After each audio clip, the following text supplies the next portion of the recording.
In the name of Allah, the most compassionate, the most merciful, and may the peace and blessing of Allah be upon His last and beloved Messenger Muhammad, and may the peace and blessing of Allah be upon you all. The title of this episode is Engineering in the Story of Prophet Noah, peace be upon him. Now in this episode, brothers and sisters, I will show the knowledge that can be learned from the story of Prophet Noah, peace be upon him, as stated in the Noble Quran. Now, the one who reads the Quran notices that Allah God Almighty states and relates to us the stories of the prophets in the Quran, like Moses, Jesus, Noah, peace be upon them all. Now the question arises, why does Allah God Almighty relate these stories to us? What is He trying to tell us? And what is the knowledge that He wants us to learn from such stories? Now the answer Allah gives in the Quran in chapter 12, verse 111, which states, "There is in their stories instruction for those who with understanding. It is not a tale invented, but a confirmation of what went before it, a detailed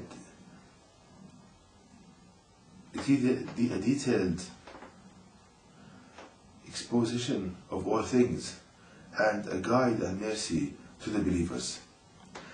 So here Allah Almighty tells us the reasons that He related to us the stories of the prophets. Firstly, it is a similitude for people.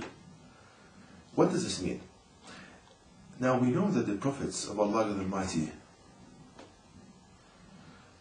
the prophets of Allah, that they are human 100%, like you and me.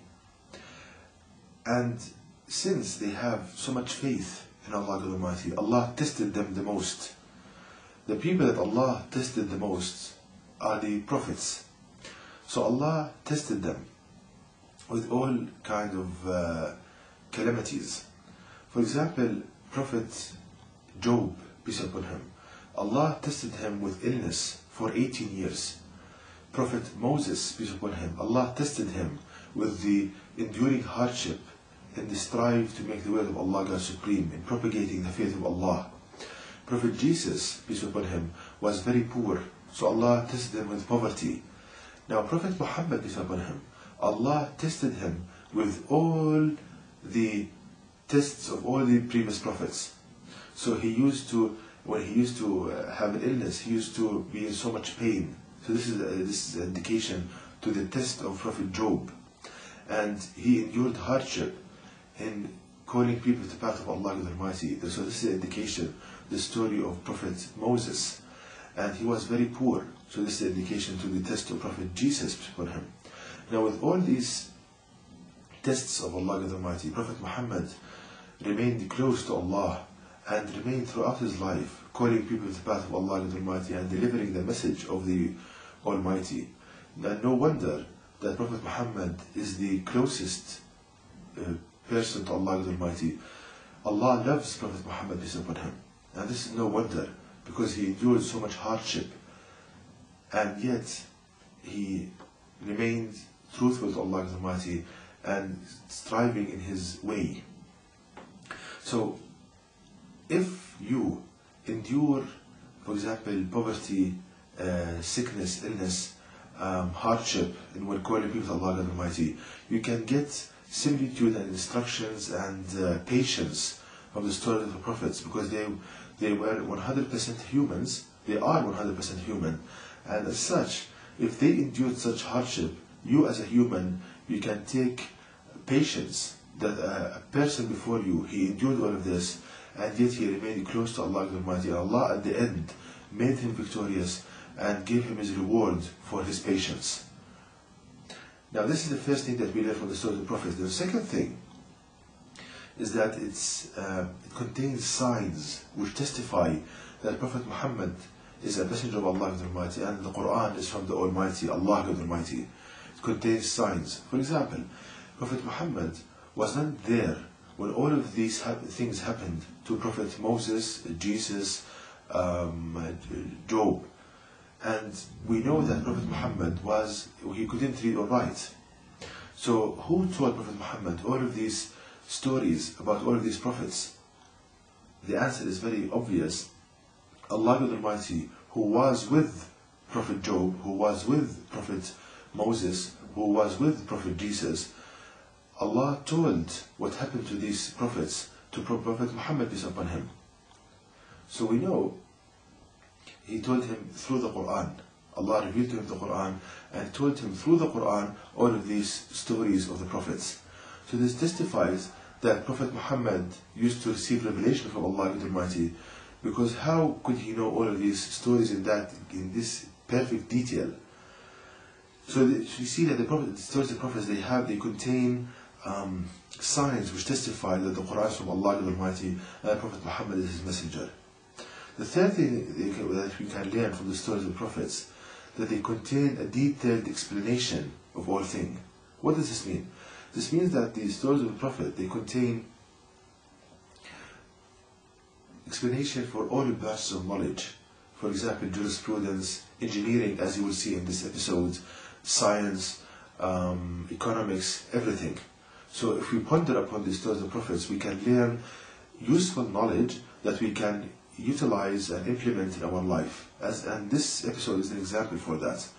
Now the fourth thing that we learn from the stories of the prophets is that it contains guidance and mercy to the believers. Now, coming to the main topic of this episode is the engineering that we can learn from the story of Prophet Noah, peace upon him, Noah. Now Allah the Almighty relates to us the story of Prophet Noah in the Quran in chapter 71 verse 17. In the whole chapter 71, but I will focus on verse 17, which states, "And Allah God has grown you from the earth, exactly like plants." So this is a statement made by Prophet Noah. He told his people, of course Prophet Noah, he called people to the path of Allah the Almighty for hundreds of years.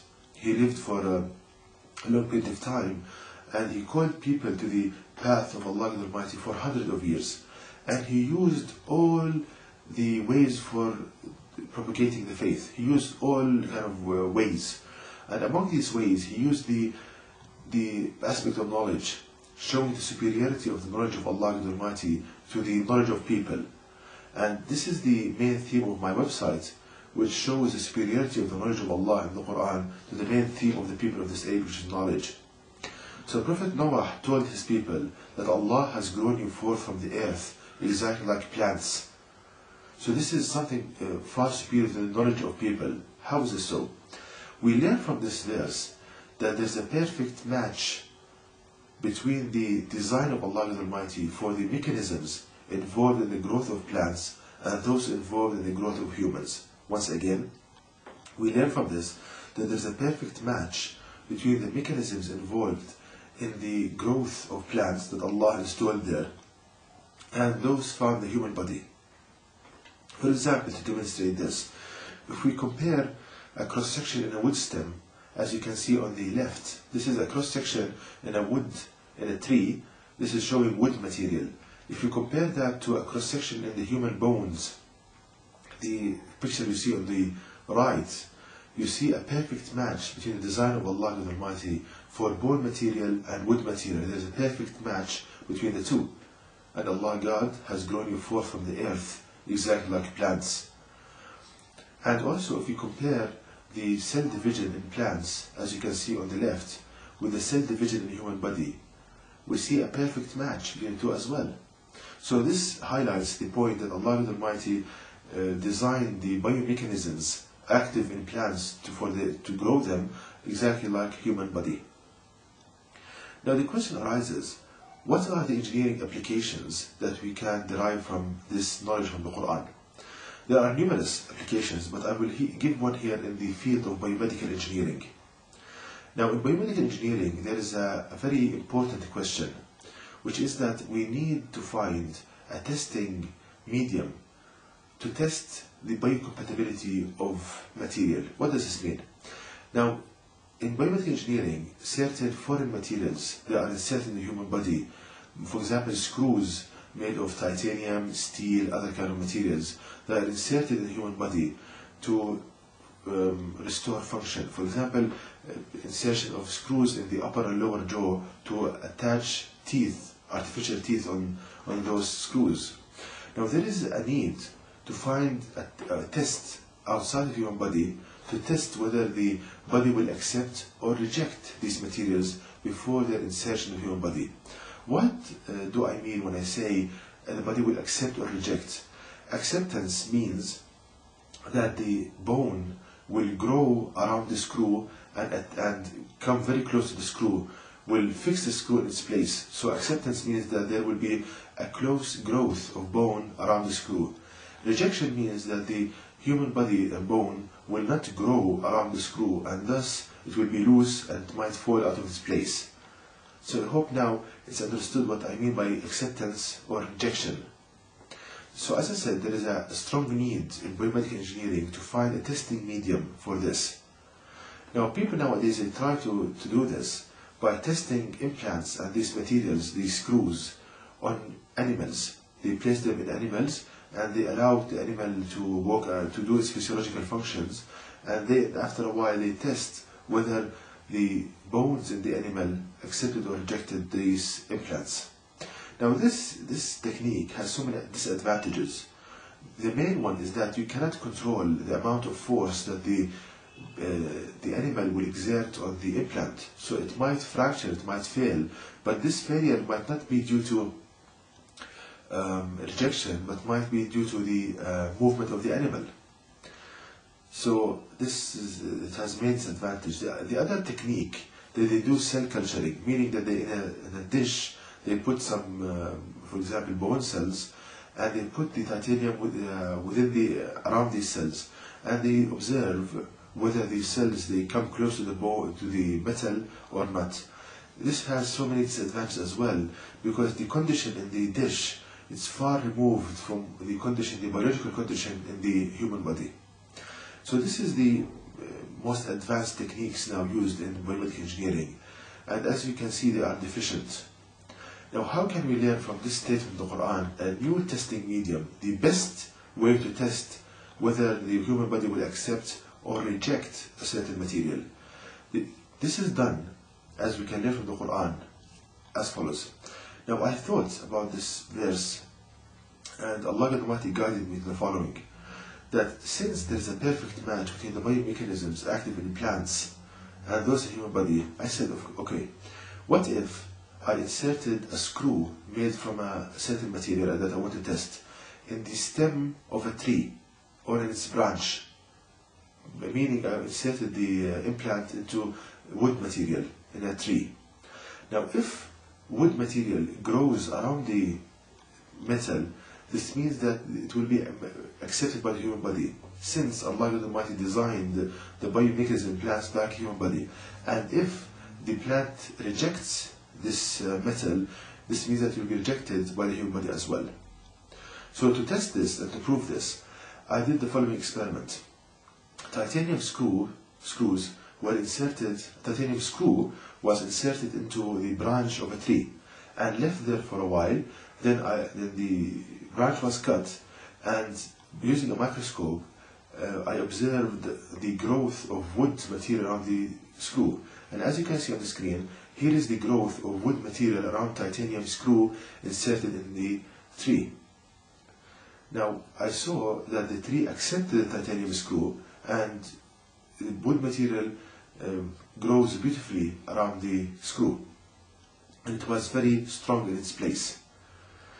Now, if you compare this with the titanium screw, if it's inserted in the human body, here we see bony growth around titanium screw, and the body accepts titanium exactly like plants. So we see, brothers and sisters, a perfect match between the response of the plant and wood material to titanium screw and that of the human body. So it's accepted in the plants and it's accepted in the human body. But there's another material which is known that the body rejects it, which is iron, steel. So a steel screw was inserted into the branch of a tree, and I noticed that there is no wood growth around the steel screw. exactly like happens in the human body. So here we can learn, brothers and sisters, Allah teaches us the best testing medium for biocompatibility, whether the human body will reject or accept certain material. And this testing on plants, it has all the advantages. Firstly, that you can control the boundary conditions of the plant and the environment of the plant. Secondly, you can control what you feed the plant. Thirdly, when you insert the metal into the plant, it has all the elements of the biological medium like the human body.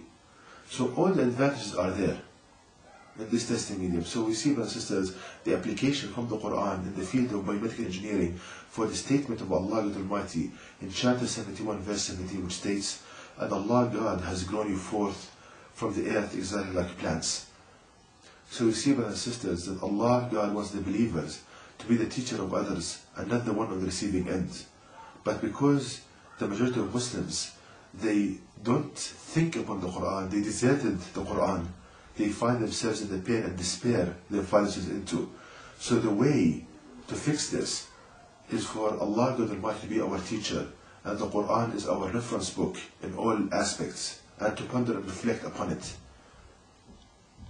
And to know more details about this topic, please visit my website at www.quran-miracle.com, and you can email me at zquran@yahoo.com, and may the peace and blessings of Allah be upon you all.